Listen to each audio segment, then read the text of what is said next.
Cinema ఎంత పెద్ద flop అంటే ఆ మూడిటికంటే పెద్ద ఫ్లాప్. ఆయన పాదంతో ఇలా అంటే చాలు భూమి మీద అట్లా నిప్పులు రేగతాయి అనమాట. మా వడివేలు ఒక సినిమాలో చేస్తుంటాడు.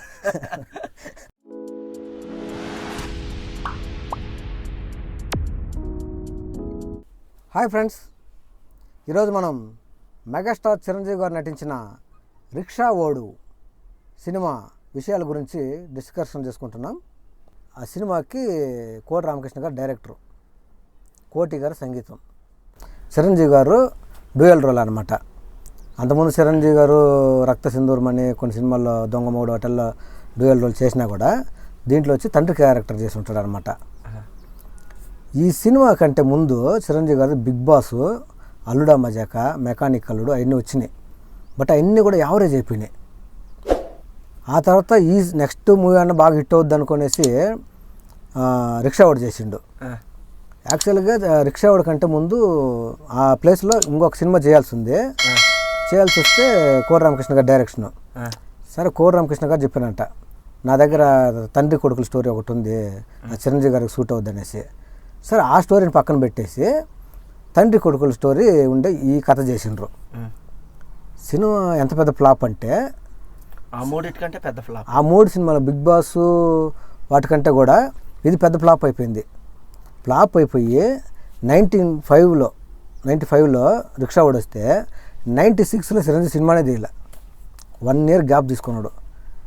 వరుసగా ఫ్లాప్ అయిపోతుంది. బిగ్ బాస్ ఫ్లాప్ అయిపోయింది, అంతకుముందు అల్లుడా మజాక యావరేజ్గా ఆడింది. ఇది చూస్తే మరి అట్టర్ ఫ్లాప్ అయిపోయింది రిక్షా ఓడు. రిక్షా ఓడి వచ్చేసి మ్యూజికల్గా బాగా హిట్, సాంగ్స్ బాగుంటాయి. నీ పెట్ట నా పుంజు అనే సాంగ్ కానీ, రూపుతేరా మస్తాన్ అనే సాంగ్ కానీ, అది చాలా ట్రెండింగ్ సాంగ్ అప్పట్లో. సాంగ్స్ పరంగా కోటి గారు కొట్టిన మ్యూజిక్ పరంగా బాగుంటుంది. కానీ ఎందుకో స్టోరీ పరంగా హిట్ అవ్వాల. సినిమా మ్యూజికల్గా హిట్ అయింది. సాంగ్స్ నీ పెట్ట నా పుంజు అనే సాంగ్స్ హిట్ అయింది. రూపుతేరా మస్తాన్ హిట్ అయింది. అర్ధరాత్రి ఏమని ఆ సాంగ్ బాగుంటుంది. ఫస్ట్ సాంగ్ బాగుంటుంది. అప్పట్లో రిక్షాలు, ఆటోలు ఎక్కువ ఫేమస్ అనమాట. అందుకని రిక్షా వాడు అనే ఒక కాన్సెప్ట్తో ఒక రిక్షా వాడుగా ఉన్నవాడు ఇలా తండ్రిని చంపిన వాళ్ళ మీద పగ ఇలా తెచ్చుకున్నాడు అనేది కాన్సెప్ట్. బట్ కోటి రామకృష్ణ గారు చేసిన తప్పేమో అంటే ఫ్లాష్ బ్యాక్లో డెప్త్గా లేదు. అక్కడ ఫ్లాప్ అయిపోయింది. ఎప్పుడు కూడా ఫ్లాష్ బ్యాక్ కానీ స్ట్రాంగ్గా ఉండుంటే సినిమా పెద్ద హిట్ అయి ఉండేది. ఇప్పుడు జయం అనేదేరా చూస్తుంటాము, సేమ్ తండ్రి కొడుకుల కాన్సెప్ట్. మహాదేవ్ నాయుడు క్యారెక్టర్ అప్పుడు పేదవాళ్ళకి భూములు పంచడము, గుడి దగ్గర మంత్రాలు చదివించడము, ఎన్ని అన్నజల్లి సెంటిమెంట్ ఎన్ని ఉంటాయి. కానీ రిక్షా వల్ల ఏం ఉండవు అనమాట. అలాంటి సీన్లు స్ట్రాంగ్ అయిన సీన్ లేదు, ఉండదు. ఫస్ట్ హాఫ్ అంతా బోర్ కొడుతుంటుంది. నగ్మా సౌందర్య వాళ్ళతో రొమాంటిక్గా ఉండడము, ప్రదీప్ పరేష్ రావెల్ విలన్ క్యారెక్టరు, మనోరమ బామ్మ, పరేష్ రావెల్ కూతురే నగ్మా, వీళ్ళ ఇద్దరి మధ్య ఉండే ఒక స్టోరీ. ఫస్ట్ హాఫ్లో అసలు డెప్త్ అనేది ఉండదు. సరే, అట్టా సాగిపోతూ ఉంటుంది సినిమా. వీళ్ళిద్దరితోనే గొడవలు పడుతూ ఉండడము, నగ్మచ్చి లవ్ చేయమనడము, ఇటు సౌందర్య లవ్ చేయడము. సరే, ఫస్ట్ హాఫ్ జరిగిపోయింది కదా, సెకండ్ హాఫ్ బాగుంటుంది అనుకో ఆడియన్స్ ఎదురు చూసిండ్రు. సెకండ్ హాఫ్లో ధర్మారాయుడు క్యారెక్టర్ ఎంటర్ అవుద్ది. ఆ ధర్మారాయుడు క్యారెక్టర్కి చిరంజీవి గారు వేసిన డ్రెస్సు అసలు నచ్చల జనాలకి. ఫుల్ బ్లాక్ వేసి ఉంటాడు. ఆయన ఇంట్రుకులు, ఆయన గంభీరము అన్నీ బాగుంటుంది అనమాట చూసేదానికి. చాలామందికి ఏమనిపించిందంటే ఆ క్యారెక్టరు శివాజీ గణేశన్ గారికి ఇచ్చుంటే బాగుండేది. పెద్ద క్యారెక్టర్ చిరంజీవి గారికి అలా అనుకున్నారు. ఒకవేళ అడిగారేమో శివాజీ గణేష్, తెలీదు. బట్ శివాజీ గణేష్ గారికి సెట్ అయ్యేంత క్యారెక్టర్ అనమాట అది. దాన్ని మళ్ళీ చిరంజీవి గారి చేతనే చేపించి డబుల్ యాక్షన్ చేసేసరికి తండ్రి కొడుకులుగా చేయడం అదే ఫస్ట్ టైం అవడం వల్ల, దాని తర్వాత మళ్ళీ స్నేహం కోసం వచ్చింది. దాంట్లో తండ్రి కొడుకులు స్నేహం కోసం సెట్ అయినట్టుగా రిక్షా ఓడికి సెట్ అవ్వాల. స్నేహం కోసంలో స్ట్రాంగ్ పాయింట్ ఉంటుంది. ఇక ఫ్లాష్ బ్యాక్ వస్తే వాళ్ళ ఇంట్లో ఉండే ఒక పని మనిషి పరేష్ రావులకి అన్న ఉంటాడు అనమాట. వాళ్ళ అన్న వాళ్ళిద్దరు విలన్లు. అప్పుడు ఆ ఇంట్లో ఒక పని మనిషి మగాడు ఆమె యజమాని జారి పడుతుంటే పోయి పట్టుకున్నందుకు అతనికి కట్టేసి కొడుతుంటారు. ఆ కొడుతున్నప్పుడు చిరంజీవి గారు ఎంట్రీ ఇస్తారనమాట. ఫస్ట్ ఒక కత్తి సిరేసి ఆమె అందరూ వెనక్కి తిరిగి చూసేసరికి చిరంజీవి గారు ఒక రకమైన చెప్పులు వేసుకొని వస్తూ ఉంటాడు. ఆ తోల చెప్పులు. ఆ చెప్పులు వేసుకొని ఆయన వచ్చి ఆయన పాదంతో ఇలా అంటే చాలు భూమి మీద అట్లా నిప్పులు రేగతాయి అనమాట. మా వడివేలు ఒక సినిమాలో చేస్తుంటాడు. నిప్పులు రేగతాయి. ఆ, వచ్చేసి ఆ, ఆ గంభీరమైన వాయిస్తో చెప్తుంటాడు. ఆ, అతన్ని విడిపిస్తాడు అనమాట. ఆ, విడిపించి అక్కడ ఉన్న విలన్ని పడగొడతాడు. ఉమ్, పడగొట్టేసి తర్వాత చిన్న ఒక సాంగ్ వస్తుంది అంతే. ఆ, ఆ చేతికి కొదువ లేదు, అతడే అతడే ధర్మరాయుడు అనే ఉంటుంది. ఆ, ఈ పేదవాళ్ళంతా భూముల పత్రాలను తీసుకొని పోయి వాళ్ళ ఇళ్ళలో పెట్టుకుంటారు కదా భూస్వాములు, ఆ. వాళ్ళ ఇళ్ళలో దూరి అవన్నీ సించేసి విసిరేస్తారు అనమాట. ఆ ఒక సాంగ్ లానే అన్ని చేసేస్తాడు. ఆ ఒక సాంగ్లోనే పేదవాళ్ళకి చాలా మంచి చేసేటట్టు చూపించేసిండు. నవ్వు వచ్చేస్తుంది తెలుసా క్యారెక్టర్ చూస్తే. రాజా సినిమాలో ఒక సాంగ్ అన్ని పనులు చేసినప్పుడు ఆ ఒక్క సాంగ్లోనే పేదలకు న్యాయం చేసేసినట్టు చేసేస్తాడు. అది రిజిస్టర్ అవుతుంది ఎప్పుడే కానీ ఒక్క సాంగ్ అట్లా చేస్తే. తర్వాత వాళ్ళ చెల్లెలు మీనా కుమార్ది సెంటిమెంట్ ఉంటుంది. మీనా కుమారి గారు వయసుకు వచ్చిందే ఒక సీన్ ఉంటుంది అనమాట. తర్వాత ఈయన పైన దొంగతనం వేస్తారు. పరేశ్వరరావు గారు వీళ్ళు వాళ్ళ అన్న ఈయన పైన దొంగతనం వేస్తారు. జేవి సోమయాజులు కూడా ఉంటారు అనమాట. వాళ్ళ ఆడవాళ్ళతో తప్పుగా ప్రవర్తించినట్టుగా.